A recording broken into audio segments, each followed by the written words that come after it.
ಜಯ ಗುರು ಬಸವಣ್ಣ, ಜಯತು ಜಗದ್ಗುರು ಬಸವಣ್ಣ. ಜಯ ಗುರು ಬಸವಣ್ಣ, ಜಯತು ಜಗದ್ಗುರು ಬಸವಣ್ಣ. ಜಂಗಮ ರೂಪನೆ ಬಸವಣ್ಣ, ಜಗತೋದ್ಧಾರಕ ಬಸವಣ್ಣ. ಜಂಗಮ ರೂಪನೆ ಬಸವಣ್ಣ, ಜಗದೋದ್ಧಾರಕ ಬಸವಣ್ಣ. ಜಯ ಗುರು ಬಸವಣ್ಣ, ಜಯತು ಜಗದ್ಗುರು ಬಸವಣ್ಣ.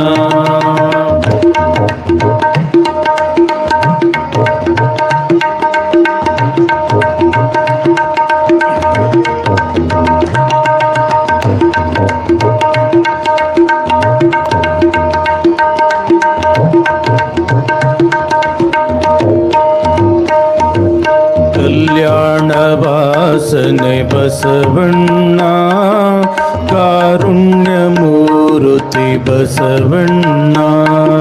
ಕಲ್ಯಾಣ ವಾಸನೆ ಬಸವಣ್ಣ, ಕಾರುಣ್ಯ ಮೂರುತಿ ಬಸವಣ್ಣ.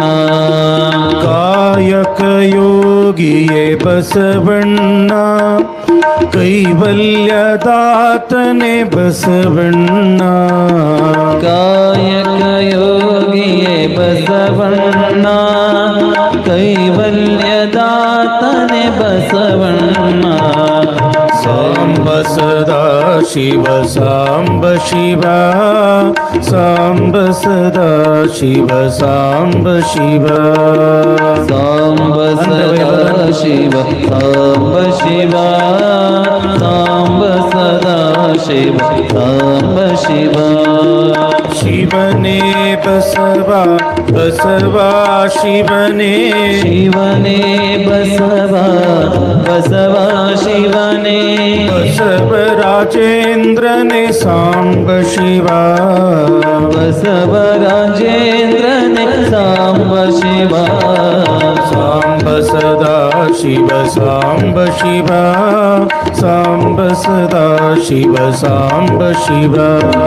ಸಾಂಬ ಸದಾ ಶಿವ ಸಾಂಬ ಶಿವ, ಸಾಂಬ ಸದಾ ಶಿವ ಸಾಂಬ ಶಿವ.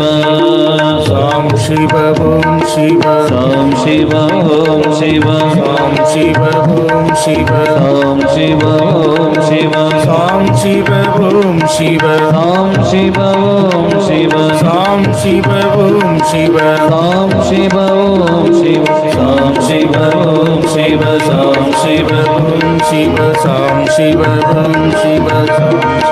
ಬಸವ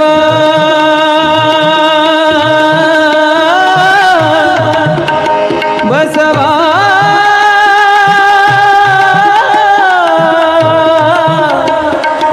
ಬಸವ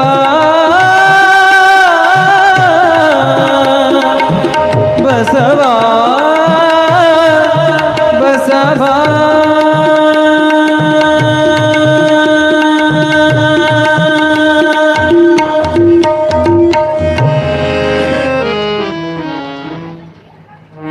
ಭಕ್ತಿ ಇಲ್ಲದ ಧರ್ಮ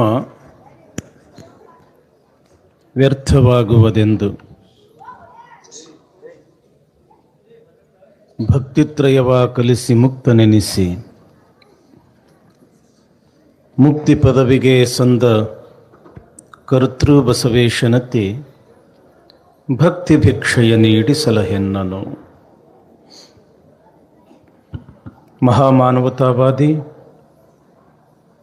ವಿಶ್ವಗುರು ವಿಶ್ವವಂದ್ಯ ಅಣ್ಣ ಬಸವಣ್ಣನವರನ್ನು ಸ್ಮರಣೆ ಮಾಡಿ, ಆರಾಧ್ಯ ಗುರುದೇವರಾದ ಹಾನಗಲ್ಲ ಗುರುಕುಮಾರ ಶಿವಯೋಗಿಗಳ ಶ್ರೀಚರಣಗಳನ್ನು ಮಸ್ತಕದ ಮೇಲೆ ಧರಿಸಿ, ಕ್ಷೇತ್ರಾಧಿಪತಿ ಗುಡ್ಡದ ಬಸವರಾಜೇಂದ್ರ ಶಿವಯೋಗಿಗಳವರನ್ನು ಸ್ಮರಣೆ ಮಾಡಿ, ಶಿವಮೆಚ್ಚುವಂತೆ ಬಸವಪುರಾಣ ಬರೆದ ಭೀಮಕವಿಗಳವರನ್ನು ಸ್ಮರಿಸಿ, ಪವಿತ್ರವಾದ ಖೇಡಗಿ ಗ್ರಾಮದ ಗುಡ್ಡದ ಬಸವರಾಜೇಂದ್ರ ಶಿವಯೋಗಿಗಳ ವಿರಕ್ತ ಮಠದ ಪೀಠಾಧಿಪತಿಗಳು, ತಪಸ್ವಿಗಳು, ತಪೋಧನರೂ ಆಗಿರತಕ್ಕಂಥ ಶ್ರೀಮನ್ ನಿರಂಜನ ಪ್ರಣವ ಸ್ವರೂಪ ಶಿವಬಸವರಾಜೇಂದ್ರ ಮಹಾಸ್ವಾಮಿಗಳವರ ಷಷ್ಠಬ್ದಿ ಪೂರ್ತಿ ಸಮಾರಂಭದ ನಿಮಿತ್ತವಾಗಿ ಇವತ್ತು ಬಸವ ಪುರಾಣ ಪ್ರಾರಂಭ. ಎಷ್ಟು ಪುಣ್ಯ ಮಾಡಿರವ ನೀವು? ಏನು ಪುಣ್ಯ ತಂದಿರಿ? ಜರ ಚಳಿ ಬಿಟ್ಟೈತೆ ಅಂತೀರೇನು? ಥಂಡಿ ಭಾಳ ಐತೆಲ್ರಿವ? ನೀವಿನ್ನ ಕೆಳಗೆ ಕುಂತೀರಿ. ನಮ್ಗೆ ಆ ಬರ್ಪಿನ ನೀರು ತಗೊಂಡು ಹಿಂಗೆ ಉಗ್ದಂಗೆ ಆಗಕತ್ತದ. ಒಟ್ಟು ಚಳಿ ಅದು. ಚಳಿ ಹೆಂಗರ ಇರಲಿ, ಎಷ್ಟು ಪುಣ್ಯ ಮಾಡಿರಿ ನೀವು. ಎಲ್ಲದಕ್ಕೂ ಕೂಡ ಪುಣ್ಯ ಬೇಕಂತಾರೆ, ಹೌದಲ್ರಿವ? ಚಲೋ ಹೆಂಡತಿ ಸಿಗಬೇಕಾದ್ರೆ ಅವ್ರು ಪುಣ್ಯ ಮಾಡಿರ್ಬೇಕು, ಚಲೋ ಗಂಡ ಸಿಗಬೇಕಾದ್ರೆ ನೀವು ಪುಣ್ಯ ಮಾಡಿರ್ಬೇಕು, ಇಬ್ಬರಿಗೂ ಚಲೋ ಮಕ್ಕಳು ಹುಟ್ಟಬೇಕಾದ್ರೆ ಭಾಳ ಭಾಳ ಪುಣ್ಯ ಮಾಡಿರ್ಬೇಕು. ಆದ್ರೆ ಇವತ್ತು ಇಡೀ ಕಾವಿ ಕುಲಕ್ಕೆ ಅಧಿಪತಿಯಾಗಿರ್ತಕ್ಕಂಥ ಹುಬ್ಬಳ್ಳಿ ಹಾನಗಲ್ಲ ಪೀಠದ ಜಗದ್ಗುರುಗಳ ತುಲಾಭಾರ ಎರಡು ಕಣ್ಣು ತುಂಬ ನೋಡಿದ್ರಲ್ಲ, ಇದಕ್ಕಿಂತ ಪುಣ್ಯ ಇನ್ನೊಂದೇನು ಬೇಕು? ಅವರನ್ನು ನೋಡಿದ್ರೆ ಸಾಕು, ಸಾಕಷ್ಟು ಸಾಕ್ಷಾತ್ ಆ ಪರಮಾತ್ಮನನ್ನ ನೋಡ್ದಂಗ. ಅವ್ರ ನುಡಿಗಳು ಕೇಳಿದ್ರಲ್ರಿವ, ಜಗದ್ಗುರುಗಳ ನುಡಿ ಕೇಳಿದ್ರಲ್ಲ, ಎಷ್ಟು ಆನಂದ ಅನ್ನಿಸ್ತು. ದಿವಸ ಬೇಗ ಊಟ ಮಾಡಕ್ಕೂ ಬರ್ತದ, ಬೇಗ ಮಲಗಕ್ಕೂ ಬರ್ತದ. ಆದ್ರೆ ಇಂಥ ಗುರುವಿನ ಆಶೀರ್ವಾದ ಅನ್ನೋದಲ್ಲ, ಬಹಳ ಅಪರೂಪ. ಅಂಥ ಜಗದ್ಗುರು ಮಹಾಸನ್ನಿಧಿಯವರ ಶ್ರೀಪಾದಗಳಲ್ಲಿ ಅನಂತ ಶಿರಸಾಷ್ಟಾಂಗ ನಮಸ್ಕಾರಗಳನ್ನು ಸಮರ್ಪಿಸುತ್ತಾ, ನೋಡ್ರಿ ವೇದಿಕೆ ಮೇಲೆ ಎಲ್ಲ ಪೂಜ್ಯರು, ಖ್ಯಾಡ್ಗಿ ಅಜ್ಜಾರು, ಅಮೀನ್ಗಢ ಅಜ್ಜಾರು, ದುದನಿ ಅಜ್ಜಾರು, ರೋಡ್ಗೆ ಅಜ್ಜಾರು, ಮತ್ತು ನಮ್ಮ ಗಡಿಗೌಡ್ಗಾಂವ್ ಅಜ್ಜಾರು, ಮತ್ತು ನಮ್ಮ ಶಿವಪುರ ಅಜ್ಜಾರು. ಈ ಕಾರ್ಯಕ್ರಮ ಅತ್ಯಂತ ಯಶಸ್ವಿ ಆಗಬೇಕು ಅಂತ ತಿಳ್ಕೊಂಡು ತಮ್ಮನ್ನು ತಾವು ಈ ಕಾರ್ಯಕ್ರಮಕ್ಕೆ ಮೀಸಲಾಗಿಟ್ಟಿರ್ತಕ್ಕಂಥ ಇಂಥ ಪರಮ ಪೂಜ್ಯರು ಇವತ್ತು ಖ್ಯಾಡ್ಗಿ ಗ್ರಾಮದ ಗುರು ಹಿರಿಯರಾಗ ಅವರು ಕೂಡಿ ಈ ಕಾರ್ಯಕ್ರಮ ಮಾಡೋದು ಬಹಳ ದೊಡ್ಡ ಮಾತಲ್ಲ.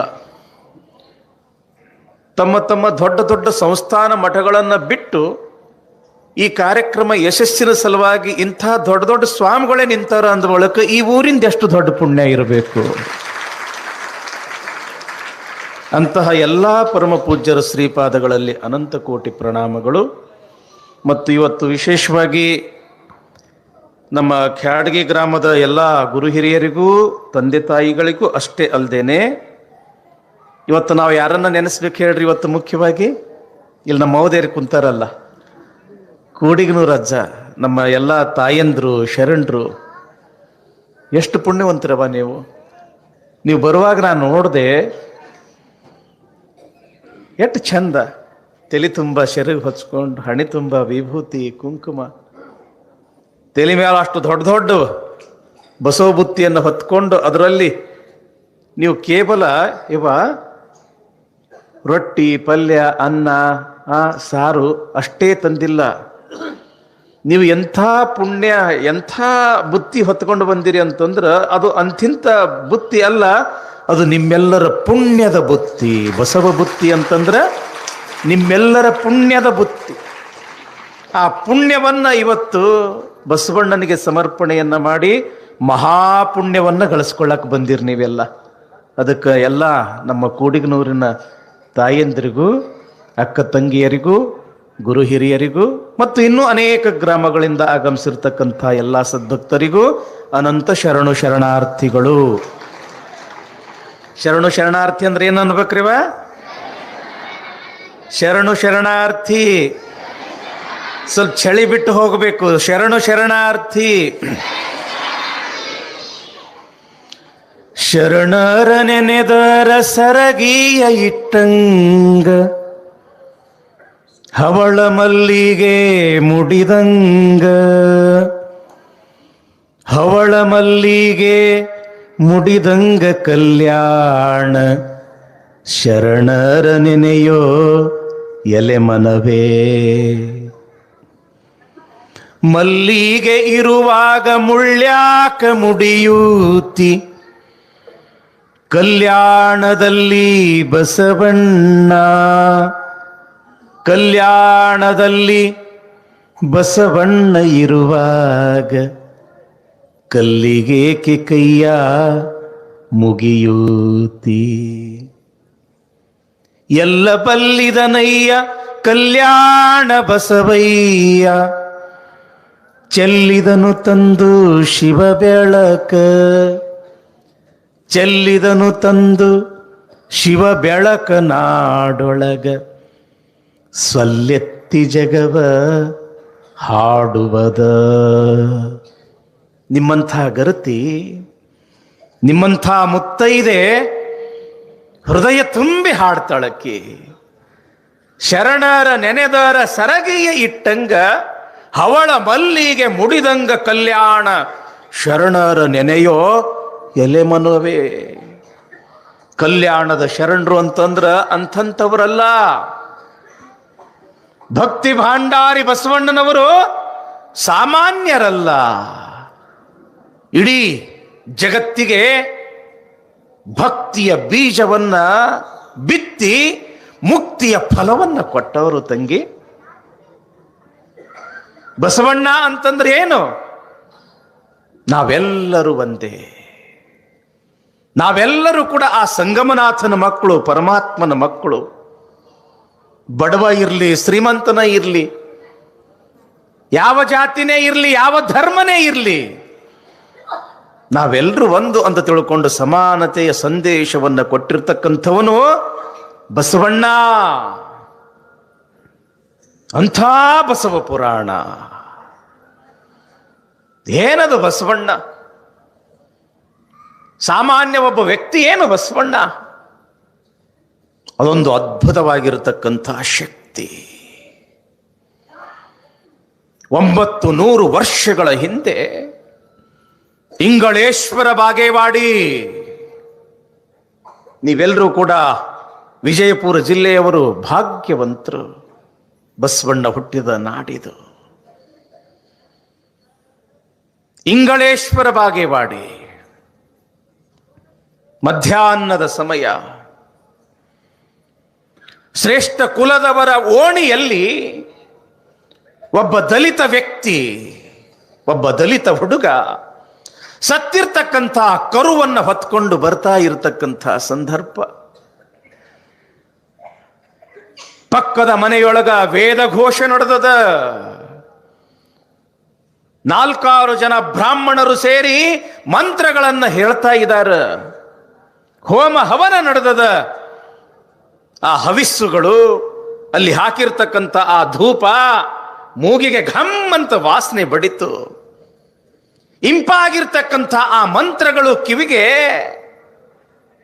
ಕೇಳಿಸೋದೇ ತಡ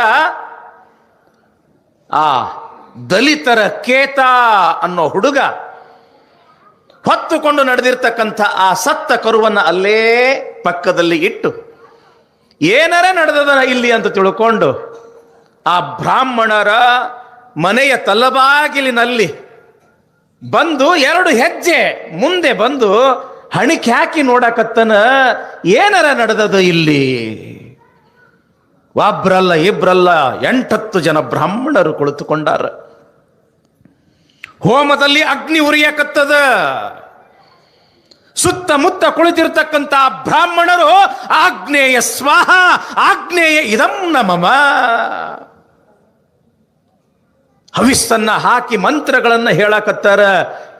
ಮೈ ಮರೆತು ನೋಡಕತ್ತಾನ ಆ ದಲಿತ ವ್ಯಕ್ತಿ, ಆ ಕೇತ ಅನ್ನೋ ಹುಡುಗ. ಈತ ನೋಡ್ತಾ ಇರೋದನ್ನ ಆ ಮನೆಯ ಒಡೆಯನಾಗಿರ್ತಕ್ಕಂಥ ನರಸಿಂಹ ಪೆದ್ದಿ ಅಂತಕ್ಕಂಥವನು ಆ ದಲಿತರ ಕೇತನನ್ನ ನೋಡಿದ್ದೇ ತಡ ಕೆಟ್ಟೋಯ್ತು, ಕುಲ ಕೆಟ್ಟೋಯ್ತು, ಧರ್ಮ ಕೆಟ್ಟೋಯ್ತು. ಇವತ್ತು ಒಬ್ಬ ದಲಿತ ಬ್ರಾಹ್ಮಣರ ಮನೆಯ ಒಳಗಡೆ ಬಂದು ಬ್ರಾಹ್ಮಣರು ನಡೆಸ್ತಾ ಇರತಕ್ಕಂಥ ಹೋಮ ಹವನಗಳನ್ನ ನೋಡೋದು, ಆ ಮಂತ್ರಗಳನ್ನ ಕೇಳೋದು ನಡೆದ ಅಂತಂದ್ರ ಧರ್ಮ ಕೆಟ್ಟೋಯ್ತು ಅಂತ ತಿಳ್ಕೊಂಡು ಜೋರಾಗಿ ಕೂಗಾಡ್ತಾ ಇದ್ದಾನೆ.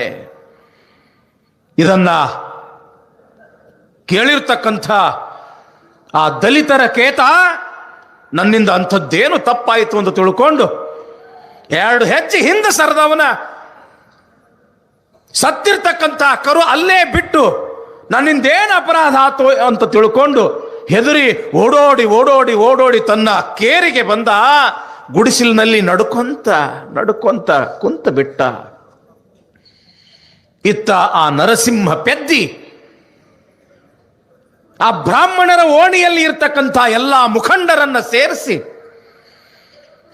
ದಲಿತ ವ್ಯಕ್ತಿ ಇವತ್ತು ನಮ್ಮ ಮನೆಯ ಒಳಗಡೆ ಕಾಲಿಟ್ಟನ, ನಾಳೆ ಅಡಿಗೆ ಮನೆಯಲ್ಲಿಯೂ ಕೂಡ ಕಾಲಿಡಬಹುದು. ಹಾಗೆ ಬಿಟ್ರೆ ನಮ್ಮ ಧರ್ಮ ಕೆಟ್ಟು ಹೋಗಿ ಬಿಡ್ತದ.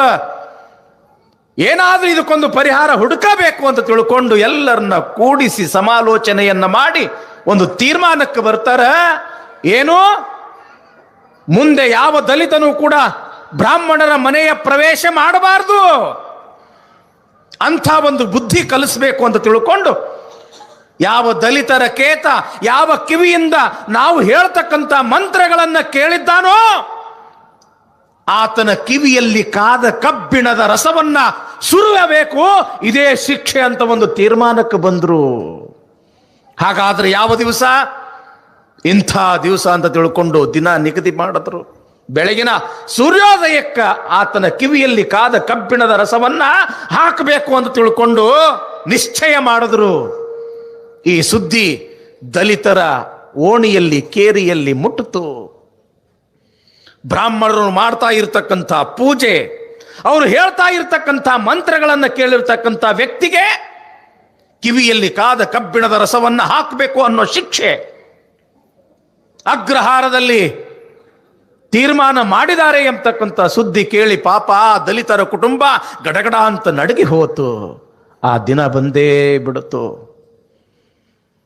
1131 ಇಸ್ವಿ ಆನಂದನಾವ ಸಂವತ್ಸರ ವೈಶಾಖ ಶುದ್ಧ ತೃತೀಯ, ಅದು ಅಕ್ಷಯ ತೃತೀಯ. ಬೆಳಗಿನ ಜಾವ ಸೂರ್ಯೋದಯಕ್ಕೆ ಕಾದ ಕಬ್ಬಿಣದ ರಸ ಹಾಕಬೇಕು ಅಂತ ತಿಳ್ಕೊಂಡು ಏನು ಶಿಕ್ಷೆ ವಿಧಿಸಿದ್ರು ಅದನ್ನ ನೋಡ್ಲಿಕ್ಕೆ ಅಂತ 100 ಜನ ಸೇರಿದ್ದಾರೆ.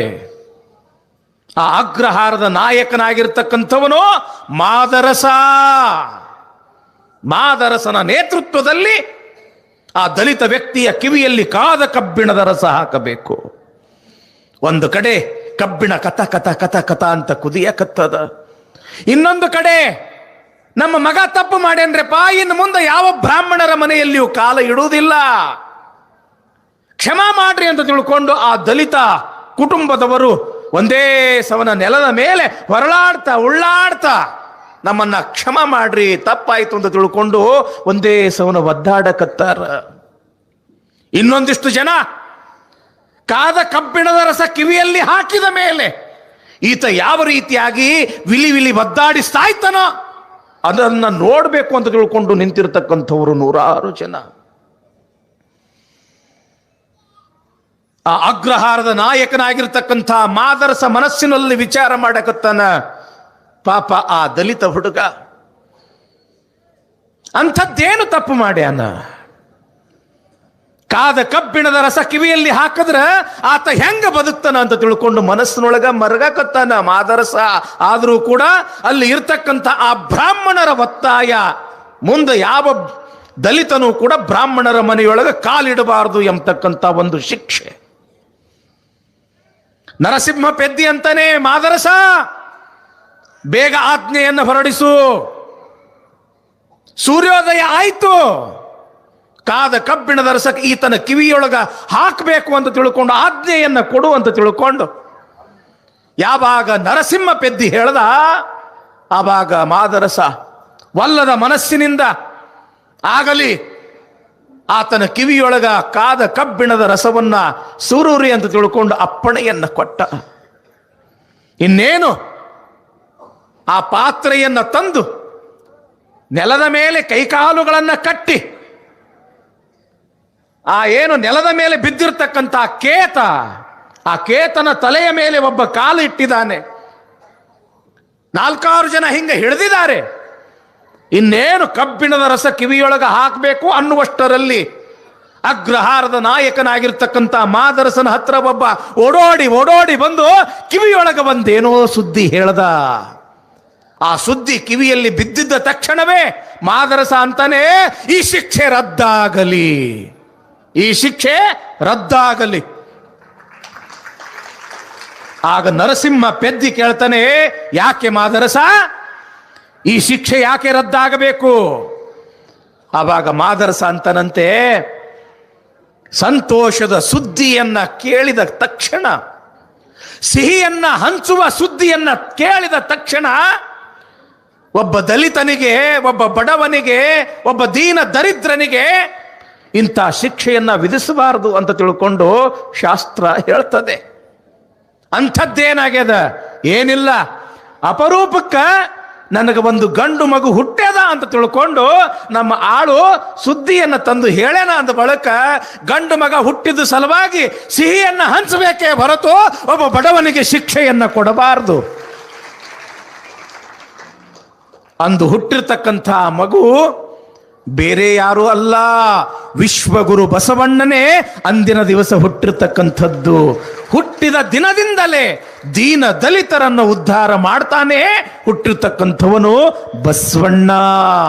ಬಸವಣ್ಣ ಅಂತೇನೆ ರಾಷ್ಟ್ರಕವಿ ಕುವೆಂಪು ಅವರು ಹೇಳ್ತಾರೆ, ಕಾರ್ತಿಕದ ಕತ್ತಲಲ್ಲಿ ಆಕಾಶ ದೀಪವಾಗಿ ನೀ ಬಂದೆ, ಬಟ್ಟೆಗೆಟ್ಟವರಿಗೊಂದು ದ್ವಂದ್ವಿ ದಿಕ್ಕಾಗಿ 8 ಶತಮಾನಗಳ ಹಿಂದೆ, ಅಗ್ನಿ ಖಡ್ಗವನ ಅಂತ ಓ ಕ್ರಾಂತಿವೀರ ಬಸವೇಶ್ವರ ಅಂತ ತಿಳ್ಕೊಂಡು ರಾಷ್ಟ್ರಕವಿ ಕುವೆಂಪು ಅವರು ಹೇಳ್ತಾರೆ. ಬಸವಣ್ಣ ಅಂತಂದ್ರೆ ಸಾಮಾನ್ಯ ಅಲ್ಲ, ಎಲ್ಲರನ್ನು ಉದ್ಧಾರ ಮಾಡಿರ್ತಕ್ಕಂಥ ಪುಣ್ಯವಂತ, ಎಲ್ಲರನ್ನ ಸಮಾನವಾಗಿ ಕಂಡಿರ್ತಕ್ಕಂಥ ಮಹಾನ್ ಮೇಧಾವಿ. ಭಾರತದ ಸಂವಿಧಾನ ಶಿಲ್ಪಿ ಡಾಕ್ಟರ್ ಬಾಬಾ ಸಾಹೇಬ್ ಅಂಬೇಡ್ಕರ್ ಅವರು ಒಂದು ಮಾತನ್ನ ಹೇಳ್ತಾರೆ ತಮ್ಮ ಜೀವನದ ಒಂದಿಷ್ಟು ಕೊನೆಯ ಒಂದು ಘಳಿಗೆಯಲ್ಲಿ, ಜೀವಮಾನದ ಕೊನೆಯ ಘಳಿಗೆಯಲ್ಲಿ. ಎಂಥ ಮಾತು ಹೇಳ್ತಾರೆ ಗೊತ್ತದೇನೋ ತಂಗಿ? ಬಸವಾದಿ ಶಿವಶರಣರ ಚರಿತ್ರೆ, ವಚನ ಸಾಹಿತ್ಯ ಸ್ವಲ್ಪ ದಿನಗಳ ಮೊದಲೇ ನನಗೆ ಸಿಕ್ಕಿದ್ರ ನಾನು ಬಸವಣ್ಣನ ಭಕ್ತನಾಗ್ತಿದ್ದೆ, ಬಸವ ಧರ್ಮವನ್ನು ಸ್ವೀಕಾರ ಮಾಡ್ತಿದ್ದೆ ಅಂತ ಅಂಬೇಡ್ಕರ್ ಅವರು ಈ ಮಾತನ್ನ ಬಸವಣ್ಣನವರ ಬಗ್ಗೆ ಹೇಳ್ತಾರೆ ಅಂತಂದ್ರ ಎಂಥವನು ಬಸವಣ್ಣ. 1924ನೇ ಇಸ್ವಿ ಬೆಳಗಾವ್ ಕಾಂಗ್ರೆಸ್ ಅಧಿವೇಶನ, ಮಹಾತ್ಮ ಗಾಂಧೀಜಿ ಅವರು ಬಂದಿರ್ತಾರೆ, ಲಕ್ಷ ಜನ ನೆರೆದಿರ್ತಾರೆ. ಎಲ್ಲರೂ ಬಂದು ಹೇಳೋರು, ಮಹಾತ್ಮಾಜಿ ಊಟದ ವ್ಯವಸ್ಥೆ ಬಹಳ ಚಲೋ ಇತ್ತು, ಊಟದ ವ್ಯವಸ್ಥೆ ಬಹಳ ಚಲೋ ಇತ್ತು, ಎಲ್ಲಿನೂ ಕೂಡ ಒಂದು ಅಗಳ ಚೆಲ್ಲಿಲ್ಲ, ಯಾರೂ ಕೂಡ ಕೇಡ್ ಮಾಡಿಲ್ಲ, ಎಲ್ಲರೂ ಸಂತೃಪ್ತಿಯಿಂದ ಊಟ ಮಾಡಿದ್ರು. ಮಹಾತ್ಮ ಗಾಂಧೀಜಿಯವರಂತರ ಎಲ್ಲ ಕಡೆಗೆ ಬಹಳ ಊಟದ ಅಸ್ತವ್ಯಸ್ತ ಆತಿತ್ತು, ಇಲ್ಲಿ ಊಟದ ವ್ಯವಸ್ಥೆ ಬಹಳ ಚಲೋ ಆಗ್ಯದ ಅಂದ ಬಳಿಕ ಯಾರು ಈ ವ್ಯವಸ್ಥೆಯನ್ನ ಮಾಡಿದ್ದಾರೆ? ಅಲ್ಲಿದ್ದವರು ಹೇಳ್ತಾರ, ಗಾಂಧೀಜಿ ಈ ಊಟದ ವ್ಯವಸ್ಥೆಯನ್ನ ಮಾಡಿದವರು ಯಾರು ಅಂತಂದ್ರ ಕರ್ನಾಟಕದ ಗಾಂಧಿ ಅಂತ ಪ್ರಖ್ಯಾತ ಆಗಿರ್ತಕ್ಕಂಥ ಹರ್ಡೇಕರ್ ಮಂಜಪ್ಪನವರು. ಓಹೋ, ಹಾಗಾದ್ರೆ ಅವರನ್ನು ನಾನು ನೋಡ್ಬೇಕಲ್ಲ, ಕರೆಸಿ. ಬಂದ್ರು ಮಂಜಪ್ಪನವರು.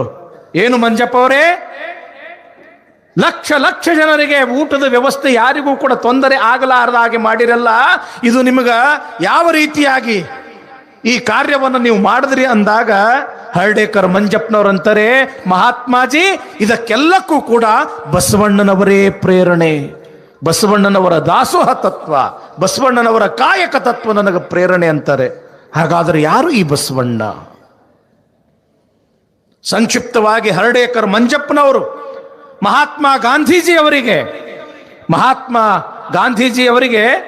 ಮಹಾತ್ಮ ಬಸವೇಶ್ವರರ ಬಗ್ಗೆ ಹೇಳಿದಾಗ ಮಹಾತ್ಮ ಗಾಂಧೀಜಿಯವರಂತಾರಂತ, ಹೌದು ನಿಜ, ಮಹಾತ್ಮ ಬಸವೇಶ್ವರರ ಜೀವನ ಆದರ್ಶ ತತ್ವಗಳ ಪ್ರಕಾರ ಎಲ್ಲರೂ ನಡೆದಿದ್ದೇ ಆದ್ರೆ ಈ ಭೂಲೋಕ ಕೇವಲ ಭೂಲೋಕವಾಗಿರುವುದಿಲ್ಲ, ಈ ಭೂಲೋಕವೇ ಸ್ವರ್ಗ ಆಕ್ಕೈತಿ ಅಂತ ತಿಳ್ಕೊಂಡು ಮಹಾತ್ಮ ಗಾಂಧೀಜಿಯವರು ಬಸವಣ್ಣವ್ರ ಬಗ್ಗೆ ಹೇಳ್ತಾರೆ.